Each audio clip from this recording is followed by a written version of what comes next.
What's up, everyone? Marc Lobliner, CEO, MTS Nutrition, Chief Marketing Officer, TigerFitness.com. So it's been an extremely tough year, losing friends and fellow bodybuilders. George Peterson, John Meadows, just recently Shawn Rhoden, all seemingly due to heart issues. And today I got the horrible news and also good news that Cali Muscle actually had a heart attack, went to the hospital, and they put an emergency stent in his chest so he could survive. So it's been a very tough year for bodybuilders. It's been a very tough year in general for health. You know, in 2020, we had the pandemic. 2021, we still have, well, some people think we still have the pandemic. We have potential side effects from the medical procedure that's being forced onto everybody. Well, not everybody, but a lot of people that could potentially have heart ramifications. We don't know. I've heard everything from, I know 20 plus people who've had side effects from the medical procedure. That can be myocarditis, pericarditis, blood clots. It's crazy. And I know these people personally, and it's troubling. But what I want to do is go over ways that we can mitigate heart problems. And I'm not going to do one 20-minute video. I'm going to do this in bite-sized videos, 10 minutes or less, I hope, unless I get going on a topic, to really delve into different things. Now, some of these will be stuff that you probably expect. Like, it's all going to tie in. A lot of it's going to tie into obesity. Okay, everything we do, most everything we do, other than some supplements, will have an effect of lowering your body fat, right? And if we lower your body fat, that gets you in a better spot because obesity is the number one comorbidity for everything. And it could be things you've never heard of, could be easy things like cardio. I'm going to go into cardio, certain foods to eat, certain foods to avoid. And it's in no particular order, certain lifestyle hacks, certain personality hacks. Because honestly, I got into this business. I just want to pretty much state why I do this. If you've read my complete bio, you will know that the reason I got into health and fitness is because my mom is a drug addict and my dad died from complications from type 2 diabetes.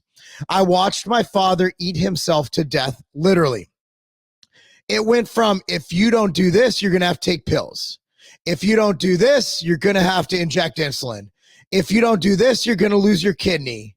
If you don't do this, you're going to die.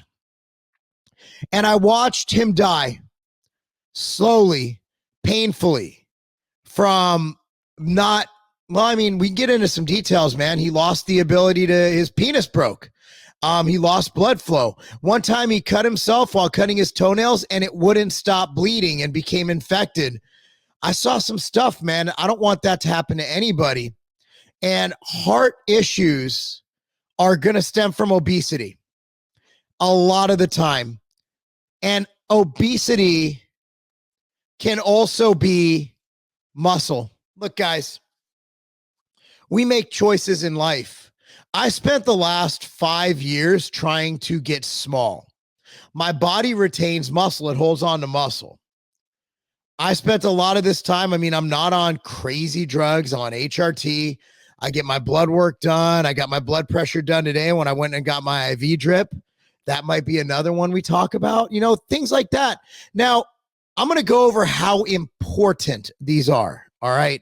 I'm going to go over how important each one of these are in the grand scheme of things, because obviously getting an IV drip is not as important as not being obese. You know, not smoking is truly more important than maybe eating, you know, a couple extra servings of fish. So we're going to go into the hierarchy of what's important.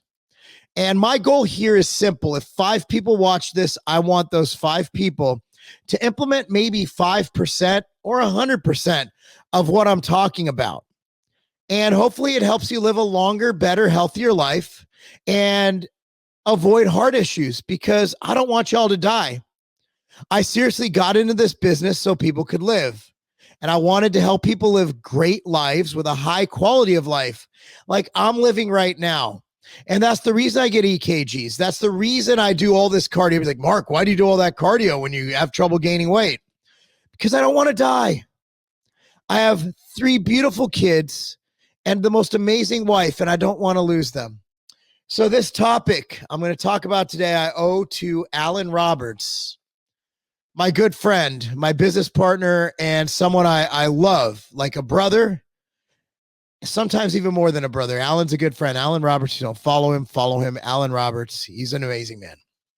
So he sent me this study, this write-up from the American College of Cardiology. Ultra-processed foods are breaking your heart. This is from March 22nd, 2021. And I got the cliff notes here, and I want to read them to you. And then I want to go into some basics, okay? This one's a pretty simple one, right? Processed foods or ultra-processed foods. Let's talk about them. So ultra-processed foods account for 58% of the total energy in the average U.S. diet. Ultra-processed foods can include many foods that are marketed as healthy, such as protein bars, and we'll go into why I made my protein bar. I had no intention of doing that until I read this, but I'm going to go into why mine's different, okay? Breakfast cereals and most industrial-produced breads. Each daily serving of ultra-processed food was associated, this is insane, with a 7% increase in the risk of hard CVD, cardiovascular disease, a 9% increase in the risk of hard CHD, a 5% increase in overall CVD, cardiovascular disease, and a 9% increased risk in cardiovascular disease mortality. That is a 9% increase in disease mortality, meaning death. Researchers also found that intake of bread was associated with hard CVD, hard CHD, and overall mortality, while ultra-processed meat intake, think bologna, okay? Think hot dogs of some nature, right? Was associated with the increase of hard CVD and overall CVD.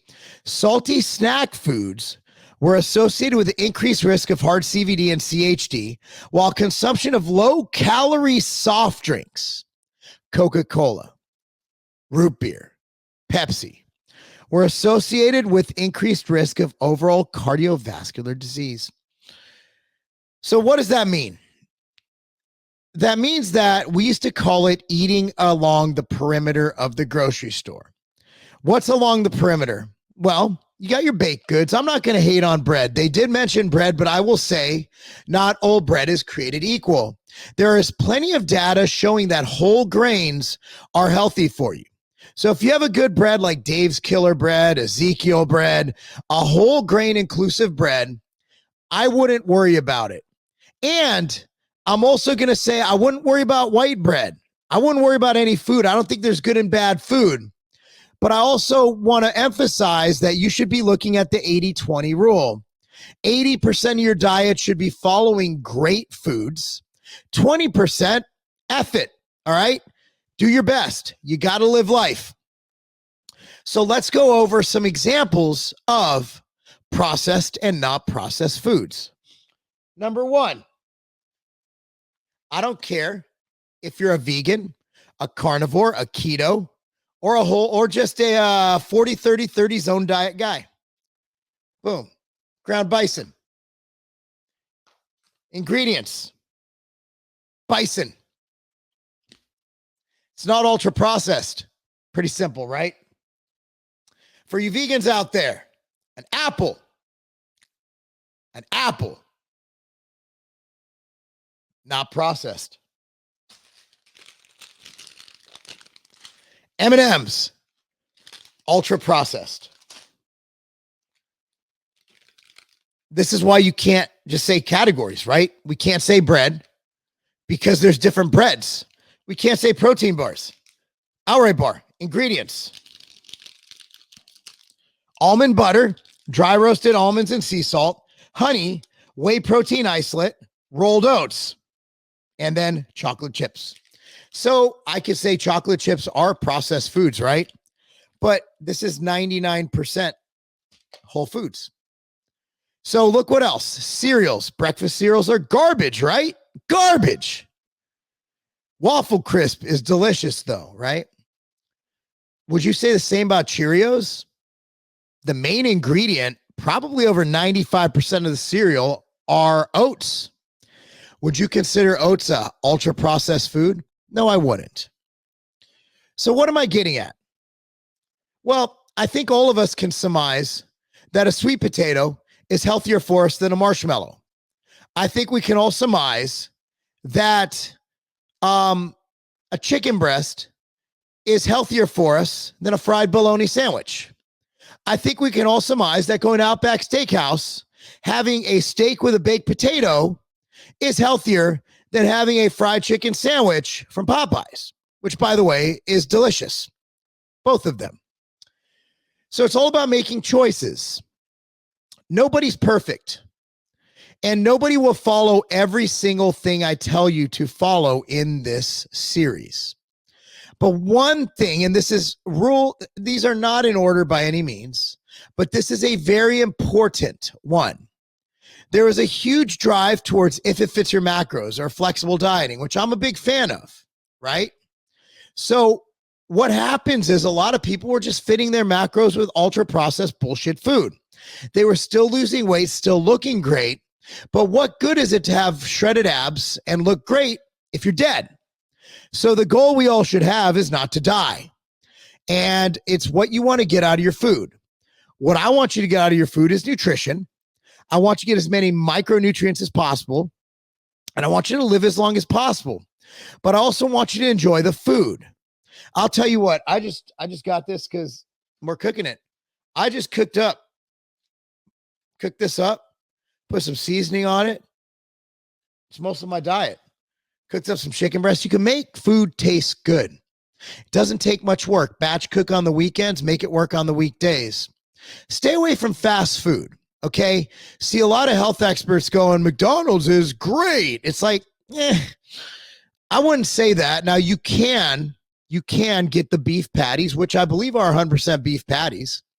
And you can get a chicken breast sandwich, but most people, when they go to McDonald's, just flip the script. Sometimes it's better to just prepare. What I like to do on the road is I'll take tuna packets, which are phenomenal. Tuna is a whole food. It's wild caught. And I'll take for my carb source bananas. If I'm having fat in my diet added, I'll take almonds. Or I'll simply eat an outright bar with my tuna. Afterwards, that would be nasty to mix it together. You guys kind of see what I'm getting at. So my brother called it back in the day. My brother Aaron Lobliner used to call it the eat less shit diet. And generally speaking, if you stay away from ultra processed foods, whole natural foods do something called hunger signaling. It controls it. So it actually satiates you better than ultra processed foods, which are usually designed to make you more hungry. So you eat more, so they sell more. Bison is bison. Sweet potatoes are sweet potatoes. Oats are oats.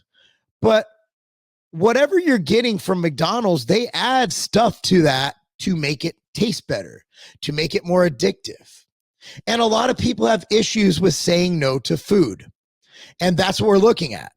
So eating whole foods will not only be healthier for you, but I think one of the reasons that you're seeing in this very study right here, in this very paper by Katie Glenn, actually, that's just the contact. I'm trying to see who the journal is. Whatever. Okay. The bottom line is, I think when people eat whole foods, they end up eating less. When you eat less, you get less fat or you lose weight.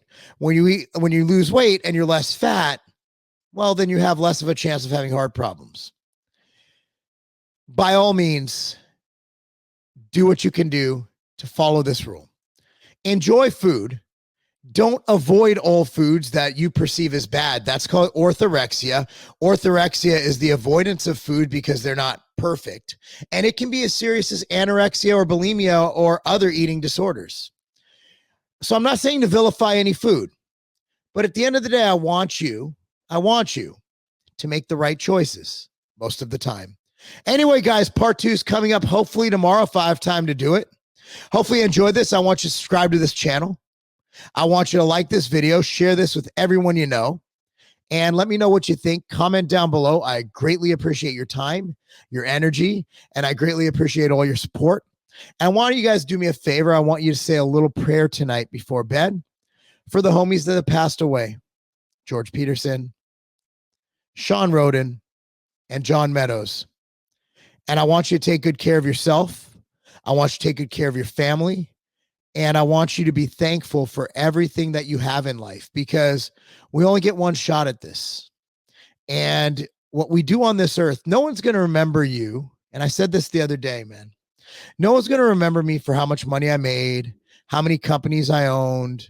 No one's going to remember me for my big house. No one's going to remember me for whatever. No one's going to remember my business partners for their cars. No. They're going to remember me for coaching high school wrestling. They're going to remember me for maybe that time I helped an old lady cross the street. They're going to remember you for the deeds that you do. So spend every day thinking, how can I make the world a better place? And it starts with you. Take care of your health, because if you're healthy, that means you have more energy and more wherewithal to help others, to make more money, to donate more to charity, to be a better person. I love all of you, and I mean that from the bottom of my heart. And I hope that this week makes us realize and get out of that whole, like, they died because they're on steroids. Stop.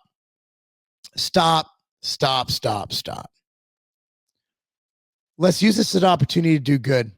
Spread information that'll help people. Okay, guys? I love all of you. I'm Marc Lobliner.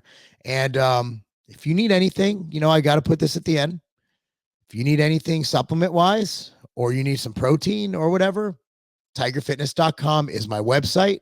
And I'd greatly appreciate it if you give us a shot to earn your business, because, well, it's what I do, and I love what I do. Anyway, guys, thanks for watching. That's not a game. When Ambrosia decided to throw their hat in the pre-workout ring, you knew it was going to be something never before done. Something special, something that will maximize your workouts like nothing before, something utilizing science to take your training to the next level. Ambrosia Kinetic is a mushroom-enhanced pre-workout that helps you with your energy, with your focus, with your power. And when you're done training, your brain is still 120%. Your body is still ready. Ambrosia Kinetic is the next generation of pre-workout. Once you try it, you will never want to train with anything else. Ambrosia Kinetic is here, and it is going to change the pre-workout game forever.